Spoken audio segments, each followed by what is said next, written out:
नमस्कार दोस्तों, आज हम आपके सामने ईसीसी में रोल प्ले का क्या महत्व है इसके बारे में डिस्कस करेंगे। रोल प्ले अर्थात भूमिका का अभिनय करना। रोल प्ले में बच्चा टीचर, स्टूडेंट, पुलिस, वकील, महापुरुष आदि का अभिनय करता है और इस अभिनय के माध्यम से वो बहुत चीज़ों को खेल खेल में सीखता जाता है, क्योंकि रोल प्ले एक तरह से उसके लिए खेल होता है, क्योंकि उसको अपने क्लास में अपने दोस्तों के साथ किसी भूमिका का अभिनय करना है।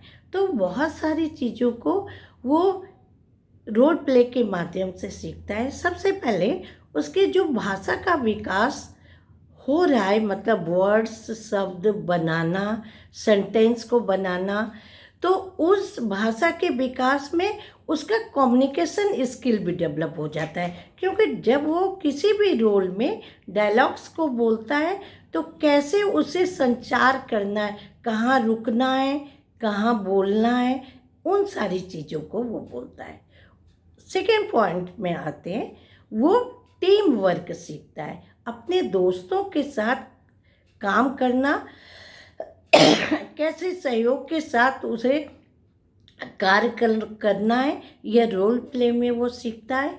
रोल प्ले में जब कोई बच्चा कोई भी भूमिका करता है तो उसमें आत्मविश्वास डेवलप होता है, उसको जो इनकरेजमेंट, जो मोटिवेशन मिलता है, उससे उसका कॉन्फिडेंस डेवलप होता है। नेक्स्ट पॉइंट में आते हैं, रोल प्ले के माध्यम से बच्चे का संवेगात्मक विकास होता है, क्योंकि वो अलग अलग भूमिका करता है, उस भूमिका में वो क्रमशः संवेगों को सीखता जाता है, कैसे उसको वीरता का प्रेजेंटेशन करना है, कैसे उसे हंसना है, कैसे उसे रोना है, तो इन चीज़ों को वो सीखता जाता है। साथ ही साथ उसका होलिस्टिक डेवलपमेंट होता है। होलिस्टिक डेवलपमेंट में उसका फिजिकल, मेंटल, पर्सनालिटी, कॉग्निटिव सब डेवलपमेंट होता जाता है। साथ साथ वो सहयोग की भावना सीखता है।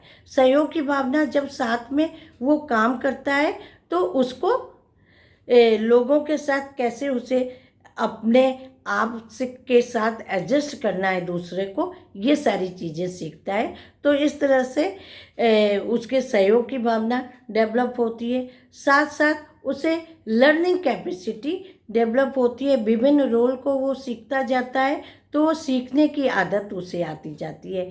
नेक्स्ट पॉइंट, वास्तविक जीवन में अलग अलग रोल के बारे में रोल प्ले के माध्यम से वो जानता है। मान लीजिए वो पुलिस की भूमिका कर रहे हैं तो पुलिस का क्या रोल होता है, टीचर का क्या रोल होता है, इन सारी चीज़ों को सीखता है। और सबसे बड़ी बात तो उसका इंटरेस्ट डेवलप होता है।